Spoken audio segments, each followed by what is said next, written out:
नमस्कार दोस्तों, हमारे चैनल को सब्सक्राइब करें और साथ ही बेल आइकन को भी दबाएं ताकि हमारी नई नई वीडियो की नोटिफिकेशन आपके पास पहुंच सके। तो देखो हम शुरू करते हैं। आज का पहला क्वेश्चन, ठीक है।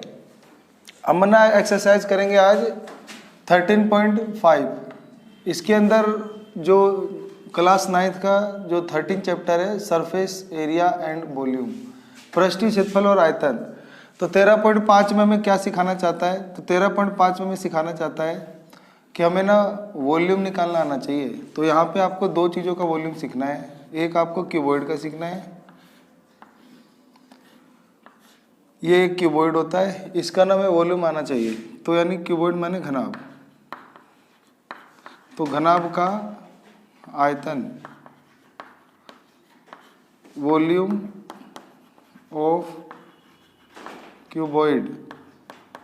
तो वॉल्यूम ऑफ क्यूबॉइड जो होगा वो होगा length into breadth into height. इसको यूं भी बोलते हैं area of base into height. तो area of base into height को बोलते हैं वॉल्यूम ऑफ क्यूबॉइड। वॉल्यूम का मतलब क्या होता है? आयतन। आयतन मतलब मान लो ये कोई वस्तु है, ये ना एक सॉलिड है, ठोस है। ये जितना जगह छेकता है, एक कमरा जैसे दिख रहा है या बक्से जैसा, ये जितना स्पेस घेरता है यानी जगह घेरता है, तो उसको बोलते हैं इसका वॉल्यूम। और इसके साथ साथ इसके अंदर कितना चीज़ें समा सकती हैं, जैसे इसके अंदर कितने लीटर पानी आ सकता है, मिट्टी आ सकती है, दूध दही क्या आ सकता है, तो वो आपका हो जाएगा वॉल्यूम। तो वॉल्यूम निकालने का तरीका होता है कि नीचे वाला जो ये बेस है इसका एरिया निकाल लो। तो इसका बेस क्या होता है क्यूबॉइड का? एक ना क्यूब वो होता है रेक्टेंगल यानी आयत होता है। तो इसीलिए आधार का क्षेत्रफल, तो आधार का क्षेत्रफल हो जाएगा लेंथ इंटू ब्रेथ और इंटू मतलब ये वाला हाइट। ये हाइट होता है, ये लेंथ होता है, ये ब्रेथ होता है। नीचे वाले का एरिया होता है एक रेक्टेंगल का एरिया, लेंथ इंटू ब्रेथ और इंटू में हाइट। हाइट माने ऊंचाई। तो L into B into H, तो इसीलिए फॉर्मूला बन गया LBH। तो वॉल्यूम का फॉर्मूला बन गया LBH। तो एक तो ये सीखना है हमें कि इसका वॉल्यूम कैसे निकालते हैं। इसके अलावा और भी चीज़ें याद होनी चाहिए। जैसे और क्या याद होना चाहिए? इसका हमें टोटल सरफेस एरिया याद होना चाहिए, 2LB plus BH plus LH। इसका टोटल सरफेस एरिया होता है 2 bracket LB plus BH plus LH। और इसका कर्व्ड सरफेस एरिया या लेटरल सरफेस एरिया, इसको वक्र या पार्श्व पृष्ठीय क्षेत्रफल बोलते हैं, वो होता है 2 पाई RH। ओहो 2 पाई RH नहीं होता, 2 bracket length plus breadth into में हाइट। एक ये याद करना होता है, ठीक है। इसके बाद एक चीज़ और याद करना होता है इसमें, एक होता है क्यूब। क्यूब होता है घन, तो ये घन होता है क्यूब। अब घन वो होता है जिसकी ना लेंथ ब्रेथ हाइट यानी जो तीनों साइड होती है लेंथ ब्रेथ हाइट, वो तीनों के तीनों ना सेम होनी चाहिए ए। अब ना इसका वॉल्यूम होता है, इसका वॉल्यूम होता है area of base into height. तो एरिया ऑफ बेस हो गया इसका ए स्क्वायर। क्यों? क्योंकि इसका जो बेस होता है ना वो एक स्क्वायर होता है, और स्क्वायर का एरिया क्या होता है? स्क्वायर का एरिया होता है ए स्क्वायर। तो इसीलिए एरिया ऑफ बेस यानी आधार का क्षेत्रफल ए स्क्वायर और गुना में ऊंचाई। ऊंचाई इसका ए ही होना है, क्योंकि बताया ना लेंथ भी इसका साइड रहता है सेम, ब्रेथ भी साइड के सेम और हाइट भी साइड के सेम। तो इसीलिए इसका हाइट ए ही आना है। तो इसीलिए ए स्क्वायर को ए से गुना करेंगे तो ए की क्यू आना है। तो घन का आयतन हो जाएगा, घन का आयतन हो जाएगा ए की क्यू। बाकी इसका भी टोटल सरफेस एरिया याद कर लेंगे तो 6A स्क्वायर, और इसका कर्व्ड सरफेस एरिया याद कर लेंगे तो 4A का स्क्वायर। एरिया ऑफ बेस याद कर लेंगे ए स्क्वायर, और पेरीमीटर ऑफ बेस याद करेंगे तो 4A। तो पेरीमीटर ऑफ बेस यानी आधार का परिमाप हो जाएगा 4A, 4 इंटू साइड, और इसका आधार का एरिया मतलब एरिया ऑफ बेस हो जाएगा ए स्क्वायर, ठीक है। तो इतने फॉर्मूले याद करने के बाद अब हम यहाँ से पहला क्वेश्चन कर सकते हैं। इसको अपना ना नोट कर लेना है, ठीक है, इसको नोट कर लो। तो देखो यहाँ पर जो ये जो लेटरल सरफेस एरिया या कर्व सरफेस एरिया होता है, तो लेटरल सरफेस एरिया और कर्व सरफेस एरिया में थोड़ा सा चेंज होता है। जैसे कर्व सरफेस एरिया में क्या होता है कि गोल डायग्राम चीज़ें होनी चाहिए, जैसे सिलेंडर में होता है, और जो लेटरल होता है ना उसमें ऐसे सीधी सीधी साइज होनी चाहिए, जैसे एक क्यूब या क्यूबॉइड में होता है। तो कहने के लिए हम दोनों ही समझ सकते हैं, curve surface area, lateral surface area. अगर कभी कर्व सरफेस एरिया निकालना हो या लेटरल सरफेस एरिया, इसका एक और नाम होता है, इसको बोलते हैं area of four wall. Area of four wall बोलते हैं इसे, 4 दीवारों का क्षेत्रफल बोलते हैं, 4 दीवारों का क्षेत्रफल। इसका फॉर्मूला होता है कि perimeter of base, perimeter of base into में हाइट, आधार का परिमाप, आधार का परिमाप गुना में ऊंचाई। अब जो ये घनाभ होता है, इसका जो आधार का परिमाप होता है वो क्या होगा? इसका आधार ना एक रेक्टेंगल होता है, तो रेक्टेंगल में क्या होता है? लेंथ होता है और ब्रेथ होता है। तो जो लेंथ है और ब्रेथ है, इन दोनों को अगर हम मल्टीप्लाई कर दें तो इसका एरिया निकल जाता है, तो यानी क्षेत्रफल। तो क्षेत्रफल होता है L/B। वही अगर पेरीमीटर निकालें, पेरीमीटर होता है परिमाप, तो परिमाप निकाल लेंगे ना, तो चारों भुजा को जोड़ेंगे, 1 2 3 4, चारों को जोड़ेंगे, तो ये लेंथ है, तो ये भी लेंथ, ये ब्रेथ है, ये ब्रेथ।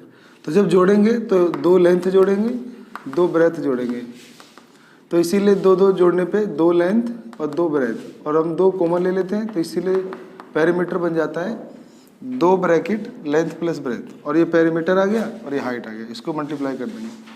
ऐसे यहाँ पे भी ये जो कर्व सरफेस एरिया है, इसको भी हम एरिया ऑफ फोर वॉल कह सकते हैं, एरिया ऑफ इसको फोर वॉल कह सकते हैं। और इसका भी फार्मूला होता है perimeter of base into height, यानी 4 दीवारों का क्षेत्रफल, 4 दीवारों का क्षेत्रफल बनेगा परिमाप गुना ऊंचाई, तो परिमाप गुना ऊंचाई। परिमाप इसका कितना होता है? इसका परिमाप होता है 4a और हाइट हो गया इसका a, तो इसीलिए मल्टीप्लाई होकर 4a² लिखा गया था। ठीक है, आ गया ना समझ में? ये लिखना हो तो लिख लो, डर लग रहा है। अगला क्वेश्चन करते हैं, पहला 13.5 का पहला क्वेश्चन मैं पढ़ रहा हूँ, देखना। एक माचिस की डिब्बी का माप, एक माचिस की डिब्बी कह रहा है, तो माचिस की डिब्बी कैसी दिखती होगी? तो माचिस की डिब्बी एक आपको क्यूबॉइड दिखती है, क्यूबॉइड माने घनाभ दिखती है ऐसे। तो एक माचिस की ये डिब्बी है, कहता है एक माचिस की डिब्बी का माप, यानी इसका जो साइज है, तो वो लेंथ लिखा है 4 सेंटीमीटर, ब्रेथ लिखा है 2.5 सेंटीमीटर, और हाइट लिखा है 1.5 सेंटीमीटर। ऐसी 12 डिब्बियों के एक पैकेट का आयतन ज्ञात करो। तो ऐसे ये 12 डिब्बियाँ हैं, माचिस की 12 डिब्बियाँ हैं, तो 12 डिब्बियों को क्या निकालना है? तो इसका आयतन निकालना है। तो ज्ञात करना है, तो ज्ञात करना है ऐसी 12 डिब्बियों, ऐसी 12 डिब्बियों का आयतन। तो हमें वॉल्यूम निकालना है, volume of such 12 box, match box बोलते हैं इसको, ठीक है, मैच बॉक्स। मैच बॉक्स माने माचिस का डिब्बा। तो इंग्लिश में पढ़ देता हूँ, तो इंग्लिश में क्या हुआ? A match box measure 4 centimetre into 2.5 centimetre into 1.5 centimetre, what will be the volume of a packet containing 12 such box. तो पर्सन ने पूछा है कि एक माचिस का जो डिब्बा है उसकी लेंथ ब्रेथ हाइट अगर इतनी हो, तो ऐसे ही 12 डब्बों का वॉल्यूम बताना है। तो पहले एक डब्बे का वॉल्यूम निकालना आना चाहिए, फिर 12 का पूछा है तो 12 से मल्टीप्लाई कर देंगे। तो अब पता चल गया ना कि इसका वॉल्यूम कैसे निकालते हैं। तो हम निकाल लेंगे इसका volume of a match stick, मतलब या मैच बॉक्स लिख देंगे। माचिस का, एक माचिस के डिब्बे का, एक माचिस के डिब्बे का आयतन। तो एक माचिस के डिब्बे का आयतन हो जाएगा length into breadth into height. तो ये तीनों मल्टीप्लाई कर दो, ये लेंथ है, ब्रेथ है, हाइट है। तो 4 मल्टीप्लाई 2.5 मल्टीप्लाई 1.5, तो ये इससे मल्टीप्लाई होगा तो 10 आ जाएगा, 10 को इससे मल्टीप्लाई करोगे 15, तो एक का तो 15 आ गया। अब निकाल देंगे वॉल्यूम ऑफ 12 मैच बॉक्स। तो अब 12 डिब्बों का लिख देंगे यहाँ, 12 डिब्बों का आयतन, ठीक है। तो 12 डिब्बों का आयतन निकालने के लिए क्या करेंगे, तो एक डिब्बे का आयतन 15 है, इसको 12 से मल्टीप्लाई कर देंगे। तो 15 को 12 से मल्टीप्लाई कर देंगे, 2 बचे 10 का 0 हासिल 1, 2 कम 2 और 1 3, और ये मल्टीप्लाई हो जाएगा 51, तो 081 180 सेंटीमीटर का क्यूब। अच्छा वॉल्यूम है ना तो सेंटीमीटर का क्यूब लिखते हैं, अगर एरिया हो तो सेंटीमीटर का स्क्वायर, अगर सिर्फ लेंथ ब्रेथ और हाइट होता तो सिर्फ सेंटीमीटर। समझ में आ गया ये वाला। क्वेश्चन नंबर 2 देखते हैं, ये फर्स्ट था। पानी की एक घनाभकार टंकी 6 मीटर लंबी, 5 मीटर चौड़ी और 4.5 मीटर गहरी है। इसमें कितने लीटर पानी समा सकता है। इधर ना एक घनाभकार टंकी दे दिया है, ऐसे कोई घनाभकार टंकी है, तो इसकी जो लेंथ है यानी लंबाई वो है 6 मीटर, इसकी चौड़ाई है 5 मीटर, इसकी ऊंचाई है 4.5 मीटर। तो गहराई मतलब ऊंचाई होता है, डीप माने हाइट। बोलता है इसमें कितने लीटर पानी समा सकता है, और इसमें कितने लीटर पानी समा सकता है। तो ज्ञात करना है कि घनाभकार टंकी में, ये जो घनाभकार टंकी है, घनाभकार टंकी में कितने लीटर पानी समा सकता है। देखो ये घनाकार टंकी है, इसकी लेंथ ब्रेथ हाइट हमें दे दिया है, तो इसका वॉल्यूम निकाल लेंगे, length into breadth into height. तो जब वॉल्यूम आएगा वो मीटर की क्यू आएगा। तो आपको याद करना है कि जब मीटर की क्यू है उसको फिर लीटर में कैसे बदले, तो 1 मीटर की क्यू में होते हैं 1000 लीटर। तो इसीलिए अब जो भी इनका वॉल्यूम आएगा तो 1 मीटर की क्यू में 1000 लीटर होता है। यानी अगर एक टंकी ऐसा हो जिसका लंबाई 1 मीटर हो, चौड़ाई भी 1 मीटर हो और ऊंचाई भी 1 मीटर हो, तो उसके अंदर 1000 लीटर पानी समा सकता है, ठीक है। तो जितना भी इसका वॉल्यूम आएगा उसको 1000 लीटर से गुना कर देंगे, क्योंकि 1 मीटर क्यूब में 1000 लीटर, तो जितने भी मीटर क्यूब आएगा उसमें 1000 मल्टीप्लाई कर देंगे, आंसर लीटर में आ जाएगा, ठीक है ना। इंग्लिश में इसको पढ़ते हैं,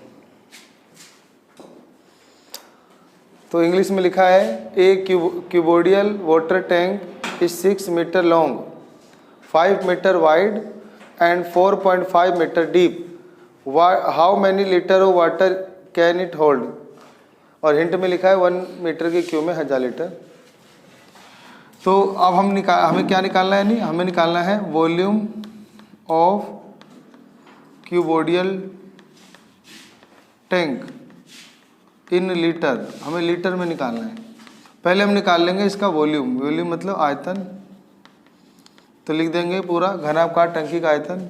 आयतन हो गया length into breadth into height, गुना कर देना 6 इंटू 5 इंटू 4.5। अगर मैं यहाँ से पॉइंट हटा दूँ तो डिवाइड में 10 आएगा, क्योंकि पॉइंट एक स्थान के आगे था, पीछे से पॉइंट हटाने पे 10 आया। 5 से कट जाएगा ये 2 बार में, और 2 से कट जाएगा 3 बार में, तो बचा 3 × 45। ये मल्टीप्लाई हो जाएगा, 3 × 5 = 15, 5 हासिल 1, 4 × 12 = 13, 135 मीटर के क्यूब। हम जानते हैं कि 1 मीटर के क्यूब में 1000 लीटर होता है, तो 135 मीटर क्यूब में 1000 गुना कर देंगे, तो टंकी तो लिख देंगे टंकी में पानी समा सकता है, तो लिख देंगे ना कि टैंक कैन होल्ड वाटर, मतलब पानी ना मतलब टंकी कितना पानी होल्ड कर सकता है, समा सकता है। तो 135 जो वॉल्यूम आया था इसे मल्टीप्लाई कर देंगे 1000 लीटर से, तो आपका आंसर हो जाएगा 1,35,000 लीटर। तो 1,35,000 लीटर जो है आंसर हो जाएगा, ठीक है, नोट कर लो।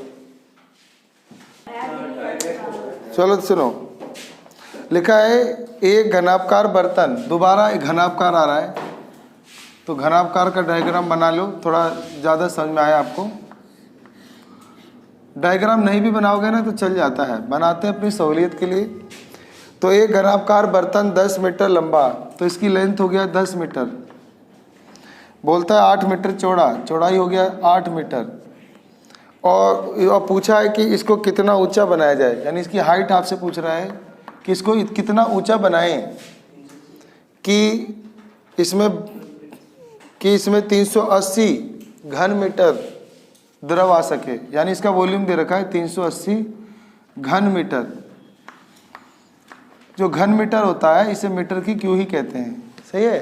तो मीटर क्यूब, तो ये बोल रहा है कि एक टंकी है, बर्तन है मतलब, तो इस बर्तन में जिसकी लंबाई, ये बर्तन है जिसकी लंबाई 10 मीटर, चौड़ाई 8 मीटर, बोलता है इसे कितना ऊंचा बना दें ताकि इसके अंदर इतना इसका आयतन आ जाए 380। पढ़ो इंग्लिश में, दो मैं पढ़ूँ। तो लिखा है a cuboidal vessel is 10 metre long and 8 metre wide, how high must it be made to hold 380 cubic metres of a liquid. पूछा इसके अंदर कितना हाइट रखें कि उसमें ना 380 मीटर की क्यूब पानी समा सके। तो बस इसका वॉल्यूम लगा देंगे, length into breadth into height, क्योंकि ये वॉल्यूम ही होता है। तो 380 इस साइड लिख देंगे, लेंथ ले लेंगे 10 मल्टीप्लाई 8 मल्टीप्लाई हाइट निकालना है। तो ये दोनों मल्टीप्लाई में है, तो ये दोनों कहाँ जाएंगे, डिवाइड में। तो 380 इसको डिवाइड में दे देंगे 10 गुना 8, 1 0 से 1 0 कट जाएगा, बचेगा आपका हाइट। तो हाइट आ जाएगा 38/8। अब इसे 8 से बस भाग करना है, तो 38 से मतलब 38 को 8 से भाग कर दो, 8 चौक 32, पॉइंट लगाओगे 0 आ जाएगा, 8 7 56, अब 8 5 40। तो आपका आंसर हो गया यहाँ पे 4.75 मीटर। कर लोगे नहीं तो नेक्स्ट क्वेश्चन है 4। बोलता है कि 8 मीटर लंबा, 6 मीटर चौड़ा, 3 मीटर गहरा एक घनाकार गड्ढा खुदवाने में 30 रुपये प्रति मीटर की दर से होने वाला व्यय ज्ञात कीजिए। देखो अब ना तुम्हें गड्ढा खुदवाने का खर्चा निकालना है, और गड्ढा खुदवाओगे तो उसमें से क्या निकलता है, एक मट्टी निकलता है, और मट्टी निकलता है तो मतलब उसके अंदर से कोई चीज़ निकाल रहे हैं, तो इसमें भी वॉल्यूम का ही फॉर्मूला लगता है। 8 मीटर लंबा बोला था तो लेंथ हो गया 8 मीटर, 6 मीटर चौड़ा बोला था तो ब्रेथ हो गया 6 मीटर, 3 मीटर ऊंचा बोला था तो हाइट हो गया 3 मीटर। हमें एक ऐसा गड्ढा खुदवाना है और रेट दे रखा है, यानी गड्ढा खुदवाने का दर वो है 30 रुपये पर मीटर स्क्वायर। तो उधर NCERT में 30 ही रुपये है ना, 30 रुपये पर मीटर स्क्वायर।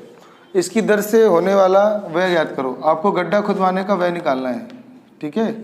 तो इंग्लिश में दिखाओ, पढ़ दें। अच्छा मीटर की क्यूब, हाँ यहाँ तो गड्ढा खुदवाएगा तो मीटर की क्यूब। यहाँ से भी हिंट मिलता है कि ये जो मीटर की क्यूब है ना, ये वॉल्यूम की बात कर रहा है। इसके अंदर जो गड्ढा खोदने पे मिट्टी निकलेगी ना, उसी की बात करने के लिए यहाँ पे मीटर की क्यूब दिया होता है। तो इससे आपको आइडिया लग जाएगा ये वॉल्यूम का फॉर्मूला लगाना है आयतन का। पढ़ता हूँ मैं। Find the cost of digging, आपको कॉस्ट ऑफ डिगिंग निकालना है। एक क्यूबोडियल पिट, एक घनाकार गड्ढा खोदना है, पिट माने गड्ढा। तो लिखा 8 metre long, 6 metre broad, 3 metre deep. तो 8 मीटर लंबा खोदना है गड्ढा, 6 मीटर चौड़ा और 3 मीटर गहरा। वो भी रेट है 30 रुपीज़ पर मीटर की क्यूब। तो बस ये भी हो जाएगा आपसे। तो पहले आपको कॉस्ट निकालना है, तो पहले आप वॉल्यूम ही निकाल लो। वॉल्यूम का फॉर्मूला हो जाएगा length into breadth into height. Length हो जाएगा 8 गुना 6 गुना 3, 8 6 48 गुना 3। बगल में कहीं गुना कर सकते हो अगर दिक्कत होती है तो। 8 3 8 24 का 4 हासिल 2, 3 चौक 12 13 14, 144 आ गया। अब हमें निकालना है गड्ढा खुदवाने का खर्च। तो जो भी आपका क्षेत्रफल आया है उस क्षेत्रफल को आप दर से गुना कर दो। अगर आपको कॉस्ट निकालना है तो एरिया को आप जो रेट दिया रहेगा क्वेश्चन में उस रेट से मल्टीप्लाई कर दो। तो एरिया है 144, रेट है 30 रुपये। अब देखो ध्यान से, ये जो 144 था ना, ये मीटर की क्यू था और रेट है 30 रुपये पर मीटर की क्यू। पर में मतलब डिवाइड में आया, तो मीटर की क्यू से ये मीटर की क्यू कट जाता है। तो इसीलिए जो भी बचेगा रुपये में ही बचेगा। इसे मल्टीप्लाई कर लेंगे तो ये जाएगा 3 चौक 12 का 2 हासिल 1, 3 चौक 12 13 का 3 हासिल 1, 3 3 4, तो 4320 रुपये। ठीक है, तो इसको मिलाओ, आंसर क्या मिल रहा है? 4320 रुपये। चलो भाई अगला क्वेश्चन सुनेंगे। क्वेश्चन नंबर 5 ना बहुत बढ़िया क्वेश्चन है। क्वेश्चन नंबर 5 बहुत बढ़िया है, ध्यान से सुनना। एक घनाकार टंकी की धारिता, इस बार ना हिंदी में लिखा है कि जो एक टंकी है उस टंकी की जो धारिता है वो 50,000 लीटर पानी की है। इसके अंदर यानी कोई टंकी है, उसको उसके अंदर ना तुम 50,000 लीटर पानी भर सकते हो। यह आपको इसकी धारिता दिया है, इसको इंग्लिश में कैपेसिटी भी बोलते हैं। तो इसकी कैपेसिटी जो है ना टैंक की, वो 50,000 लीटर है। तो अब इसको कैपेसिटी को वॉल्यूम में बदलना सीखो आप। तो अगर किसी, अभी हमने पीछे क्वेश्चन देखा था कि अगर 1 मीटर की क्यू है तो उसमें 1000 लीटर है।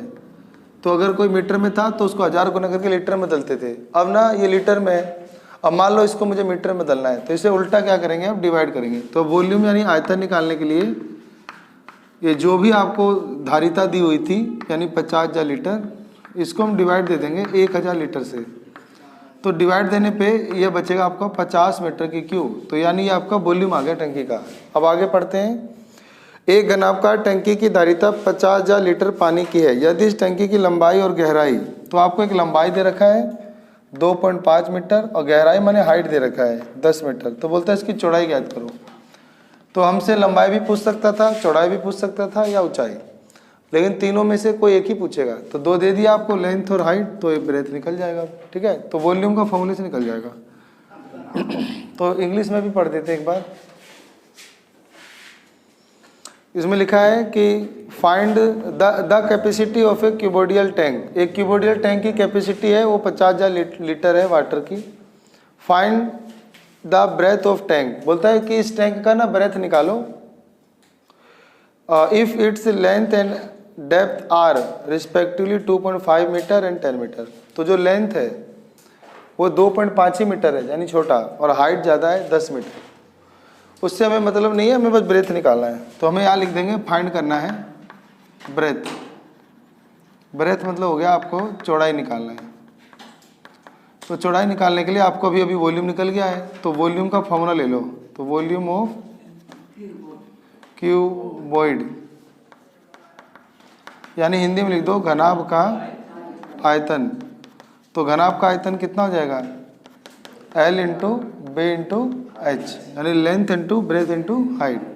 तो वॉल्यूम तो मैं 50 दे रखा था, लेंथ हो जाएगा 2.5 और हाइट ब्रेथ निकालना है, हाइट ले लोगे 10। पॉइंट हटाओगे नीचे 10, 10 से 10। अब ये बचा तुम्हारा 50 बराबर 25 मल्टीप्लाई ब्रेथ, तो ये कट जाएगा तो 2 आ जाएगा। तो ब्रेथ हो जाएगा आपका 2 मीटर। सही है, देख लो, मिला लो आंसर। अगला क्वेश्चन है छठा। छठा क्वेश्चन में कहता है कि एक गांव जिसकी जनसंख्या 4000 है। देखो कोई एक गांव है, उसकी जो जनसंख्या यानी पॉपुलेशन जो है वो 4000 है। तो एक गांव की जो जनसंख्या यानी पॉपुलेशन है वो 4000 है, को प्रतिदिन प्रति व्यक्ति 150 लीटर पानी की आवश्यकता है। तो यहाँ पे ना प्रतिदिन 150 लीटर पानी चाहिए, यानी एक व्यक्ति को प्रतिदिन 150 लीटर पानी चाहिए पर डे। सही है, प्रतिदिन पर डे 150 लीटर पानी चाहिए एक आदमी को। इस गांव में 20 मीटर गुना 15 मीटर गुना 6 मीटर माप वाला एक टंकी बनी हुई है। इस गांव में एक टंकी है पड़ी हुई, वो टंकी बहुत बड़ी है। उस टंकी की देखो लेंथ कितनी ज़्यादा दे रखी है, लेंथ है 20-20 मीटर। 1 मीटर आपको आइडिया होगा कितना होता है। ऐसी फिर 20 मीटर के बाद ब्रेथ दे रखा है। ये जो मल्टीप्लाई में होता है ना, इसका मतलब लेंथ ब्रेथ हाइट होता है, और हाइट है 6 मीटर। तो इतनी बड़ी मतलब बड़ी टंकी है। तो पूछा इस टंकी का पानी, यानी इसके अंदर जितना भी पानी होगा, तो पूछा बताओ इस टंकी का पानी वहाँ कितने दिनों के लिए पर्याप्त है। तो ज्ञात करना है टंकी का पानी कितने दिन के लिए पर्याप्त है, कितने दिन के लिए पर्याप्त है। पर्सन आ गया ना सर में। एक गांव की जनसंख्या 4000 है, जिनको हर व्यक्ति को प्रतिदिन 150 लीटर पानी चाहिए। गांव में एक टंकी है जिसका साइज 20 मीटर 15 मीटर और 6 मीटर है। तो बोलता है इस पानी का मतलब टंकी का पानी वहाँ कितने दिन के लिए पर्याप्त है, यानी सफिशिएंट है, वो पता करना है। तो दिखाओ, इंग्लिश में पढ़ो। तो यहाँ पे लिखा हुआ है ए village having a population of 4000, एक गांव की पॉपुलेशन 4000 हुई है, रिक्वायर्स 150 लीटर ऑफ वाटर पर हेड पर डे। तो पर हेड को पर डे पानी चाहिए 150 litre. If has a tank measuring, अगर उनके पास एक टैंक है जिसका जो मेजरिंग है 20 × 15 × 6 metre, for how many way will the water of this tank last, तो बताओ कितने दिन तक इस टंकी का जो पानी है उस गांव के लिए मतलब काफ़ी कितने दिन चलेगा। तो हिसाब यूँ बनेगा कि पहले पता कर लो कि एक मतलब एक आदमी को 150 लीटर पानी चाहिए ना, तो एक दिन में 4000 लोगों को कितना पानी चाहिए, तो इसे मल्टीप्लाई करने पे 6 लाख आ जाएगा। तो 6 लाख के आसपास मतलब एक दिन में चाहिए पानी। तो इसको जब इसका फिर वॉल्यूम निकाल लेंगे, वॉल्यूम निकाल के ये मीटर की क्यू आ जाएगा, उससे 1000 से गुना करेंगे तो 18 लाख आ जाएगा। तो 18 लाख इसमें पानी है और गांव वालों को एक दिन में चाहिए 6 लाख, तो भाग कर देंगे तो 3 दिन आंसर आ जाएगा। तो यूँ करेंगे, यानी पहले हम निकाल देंगे वॉट प्रतिदिन 4000 लोगों के लिए, प्रतिदिन 4000 लोगों के लिए पानी की आवश्यकता, मतलब प्रतिदिन 4000 लोगों के लिए कितना पानी चाहिए, तो वो हो जाएगा आपका 4000, इसे गुना कर देंगे 150 लीटर से, क्योंकि हर आदमी को 150 चाहिए था, तो 6 लाख लीटर पानी सबको चाहिए। अब निकाल लेंगे हम वॉल्यूम ऑफ टैंक यानी लिख देंगे टंकी का आयतन। तो टंकी का आयतन आ जाएगा length into breadth into height, तो यानी लेंथ हो जाएगा 20 × 15 × 6, ये हो जाएगा 1800 मीटर की क्यूब। और हमें पता है कि 1 मीटर के क्यूब में कितना पानी समाता है, 1000 लीटर। तो यहाँ पर लिख देंगे टंकी में पानी की क्षमता, तो यहाँ पर लिख देंगे कैपेसिटी ऑफ वाटर टैंक, या ठीक है। तो यह बस गुना कर देंगे, 1800 को 1000 से गुना कर देंगे तो आपका जगह 18 लाख लीटर इतना पानी। अब ना हमें पता करना है कि पर डे कितना, मतलब कितने दिन ये जो पानी है गांव वालों के लिए पर्याप्त रहेगा। तो क्या करेंगे तो लिख देंगे दिनों की संख्या, नंबर ऑफ डेज। तो दिनों की संख्या आ जाएगा कि टंकी की क्षमता ऊपर लिख देंगे, यानी कैपेसिटी ऑफ टैंक ऊपर लिख देंगे और डिवाइड दे देंगे प्रतिदिन पानी की आवश्यकता। तो प्रतिदिन पानी की कितनी आवश्यकता है, 6 लाख। तो 18 लाख ऊपर लिख देंगे, 6 लाख नीचे लिख देंगे, कट के आ जाएगा 3 डेज यानी 3 दिन। तो 3 दिनों के लिए ये जो टंकी का पानी है वहाँ के लोगों के लिए पर्याप्त रहेगा। ठीक है यहाँ तक।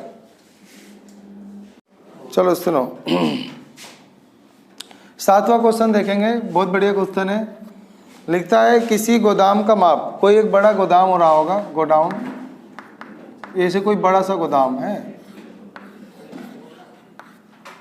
तो एक बड़ा सा गोदाम है, तो इसका साइज लिखा है 40 × 25 × 10 मीटर, यानी ये लेंथ है, ब्रेथ है, हाइट है। बोलता है इस गोदाम में इतने माप वाली कितने लकड़ी के अधिकतम क्रेट रख सकते हैं। तुम्हें एक क्रेट दे रखा है, क्रेट ना थोड़ा सा छोटे साइज का होगा गोदाम से। क्रेट होता है ना जिसमें जैसे देखा होगा दूध वाले रखते हैं कुछ सामान, अपना दूध की थैली रखते हैं, ऐसे ही टमाटर वाले पे भी होता है क्रेट, उसमें वो टमाटर रखते हैं। तो ये लिखा है इसका लेंथ 1.5 मीटर, ब्रेथ 1.25 मीटर और हाइट 0.5 मीटर है। तो पूछा है कि इस गोदाम में ऐसे कितने क्रेट रख सकते हैं। तो बताओ इस गोदाम का वॉल्यूम ज़्यादा होगा और इसका वॉल्यूम क्या होगा, कम होगा, और इसको इसके अंदर रखना है। तो इसके वॉल्यूम को इसके वॉल्यूम से डिवाइड कर देना, बस इन्हीं दोनों को डिवाइड कर देना, तुम्हारा आंसर आ जाएगा। क्वेश्चन नंबर 8 बोलता है कि 12 मीटर भुजा वाले एक ठोस घन को बराबर आयतन वाले 8 घनों में काटा जाता है। तो एक बड़ा सा कोई घन था, तो बड़ा सा एक घन था, उसकी साइड थी 12, 12 और 12। तो बोलता है कि इसको 8 भागों में बांटा गया है। तो अब 8 भागों में काटोगे तो एक छोटा सा घन बनेगा। तो बोलता है जो वो छोटा सा घन बनेगा तो दोनों घनों के पष्टी क्षेत्रफलों का अनुपात निकालो। तो पहले क्या करेंगे कि बड़े घन का आयतन, इस जो बड़े घन का आयतन है यानी वॉल्यूम है, इसको भाग कर देंगे 8 से, तो निकल आएगा आपका छोटे घन का आयतन। तो छोटे घन का क्या आ जाएगा, आयतन। अब देखो बड़े घन का आयतन 1 ही क्यू होता है और इसका 8 से भाग करेंगे, क्योंकि इसे 8 बराबर भागों में काटा गया था, इसलिए 8 से भाग कर देना। तो अब तुम्हारा इसका हो जाएगा 12, 12 और 12 और 8 का फैक्टर करोगे तो 2 दूनी 4 दूनी 8। देखो 2 से ये कटेगा 6 आएगा, 2 से कटेगा 6, 2 से कटेगा 6, तो 6 की क्यू आएगा। तो साइड होता है, वॉल्यूम होता है 1 की क्यू, 6 की क्यू, तो ये कट जाएगा, तो इसकी साइड हो जाएगा 6। अब दोनों के बोला था आयत अनुपात निकालो, इसके पृष्ठीय क्षेत्रफलों का इसके पृष्ठीय क्षेत्रफलों का अनुपात निकालो। तो दोनों के पृष्ठीय क्षेत्रफलों का अनुपात निकालना है, यानी रेशियो। तो अनुपात निकालने के लिए छोटे वाले को आप ऊपर लिख देना, छोटे घन का पृष्ठीय क्षेत्रफल, और बड़े वाले को नीचे लिख देना। तो छोटे घन का आयतन हो जाएगा, पृष्ठीय क्षेत्रफल हो जाएगा 4a² और नीचे वाले का 4a²। तो 4 से 4 कट जाएगा, ऊपर 6 6 और नीचे हो जाएगा साइड बड़े वाले का 12 12। इससे अब काट दोगे तो 1/4 आ जाएगा, 1:4। चेक करो पीछे 1:4 है, तो कर लेना, ऐसे करना है। दोबारा समझ लो, ये कोई बड़ा घन था, इसको 8 बराबर भागों में काट दिया है, तो इसके वॉल्यूम को तुम 8 से भाग कर देना। 8 से भाग करने पे तुम्हें छोटे घन मतलब छोटे क्यूब का घन का आयतन आ जाएगा 6 की क्यूब। अब इसका फॉर्मूला होता है 1 की क्यूब, तो ए से क्यू कट गया ना पावर, तो इसका साइड 6 आ जाएगा। जब इसका साइड 6 आएगा, हम इनके सरफेस एरिया का वॉल्यूम निकालना है। तो इसका सरफेस एरिया होता है 4a², 4a², 4 से 4 कट गया। छोटे वाले जो घन था उसका साइड था 6 6 और बड़े वाले का था 12 12। इसको भाग करोगे तो 1:4 आ जाएगा। अब आखिरी का एक क्वेश्चन और देख लेते हैं, 9वां। तो 9वां देखो क्या लिखा है, 3 मीटर गहरी यानी हाइट हो गया, 3 मीटर गहरी 40 मीटर चौड़ी, ये चौड़ाई हो गया। एक नदी, उसमें 2 किलोमीटर प्रति घंटे की चाल से बहकर समुद्र में गिरती है। तुम्हें पानी की चाल दे रखा है नदी में पानी की चाल हुई 2 किलोमीटर प्रति घंटा, यानी 2000 मीटर पर घंटा। तो इसका मतलब हुआ कि 1 घंटे में नदी की लंबाई, जो पानी की चाल दिया होता है ना, वही आपकी नदी की लंबाई हो जाता है। तो 1 घंटे में लंबाई आ गया 2000 मीटर। तो बोलता है 1 घंटा मतलब 60 मिनट हुआ ना, तो 60 मिनट में नदी की लंबाई कितना हुआ, तो 2000 ही मीटर हुआ। अब मुझे पता करना है 1 मिनट में नदी की लंबाई। तो 1 मिनट में नदी की लंबाई निकालने के लिए ये जो 60 है ना, ये डिवाइड में आ जाएगा, तो यानी 1 मिनट में नदी की लंबाई हो जाएगी इतना। 1 घंटे में लंबाई इतनी हुई ना, तो 1 घंटे में कितने मिनट होते हैं, 60। तो 60 मिनट में इतनी लंबाई हुई, और 1 मिनट में पता करना है तो ये डिवाइड में आगे काट देंगे, तो 0 0 कट गया, 2 से भी कट जाएगा, तो 100/3 मीटर आया। अब एक चीज़ सीखो, मान लो ऐसे पूछा जाए कि 12 केले 36 रुपये के हैं, तो 1 केला कितने का हुआ, तो 36/12 यानी 3 रुपये का 1 केला हुआ। ऐसे यहाँ पे हुआ है, 1 घंटे में नदी की लंबाई ये है। जो आपको स्पीड या चाल दी होती है ना, वो आपकी लंबाई निकल आती है। तो दोबारा सुन लो, 3 मीटर गहरी 40 मीटर चौड़ी एक नदी, उसमें 2 किलोमीटर प्रति घंटे की चाल से बहकर पानी समुद्र में गिरता है। तो पानी की जो चाल है वो 2 किलोमीटर प्रति घंटा है, यानी 2000 मीटर पर घंटा। तो 1 घंटे में यानी नदी की लंबाई हुई 2000। तो 1 घंटे में 60 मिनट होते हैं, 60 मिनट में नदी की लंबाई हुई 2000। फिर निकालना था कि बताओ 1 मिनट में समुद्र में कितना पानी गिरेगा। तो 1 मिनट में समुद्र में पानी कितना गिरेगा पता करने के लिए, तो तुम ये जो 60 है ये डिवाइड में ले जाओगे, तो 1 मिनट में नदी की लंबाई इतना आ गया। अब तुम्हें नदी की लंबाई पता चल गया, चौड़ाई पता चल गया, ऊंचाई पता चल गया। बोला है कि बताओ इसमें समुद्र में कितना पानी गिरेगा, तो अब तुम्हें वॉल्यूम निकालना है। तो वॉल्यूम मतलब ऐसे लिख देंगे, आयतन 1 मिनट में नदी में, 1 मिनट में नदी में पानी का आयतन, तो लिख देंगे volume of water in 1 minute. तो ये हो जाएगा लेंथ इंटू ब्रेथ इंटू, तो लेंथ हो जाएगा 100/3, ब्रेथ हो जाएगा 40, हाइट हो जाएगा 3। इसे अब काट दोगे तो आ जाएगा 4000 मीटर के क्यूब। तो पीछे आपका 4000 मीटर के क्यूब ही हो सकता है आंसर। अगर वो लीटर में पूछता तो फिर इसी 4000 को 1000 से गुना करते। क्यों 1000 से गुना करते, क्योंकि 1 मीटर के क्यूब में बताया था कितने लीटर होते हैं। इसे अब मल्टीप्लाई कर देंगे तो ये आपके बढ़ जाएंगे 6 0, यानी 40 लाख लीटर पानी जो है 1 मिनट में समुद्र में गिराती है नदी। ठीक है, इसको एकदम नोट कर लो।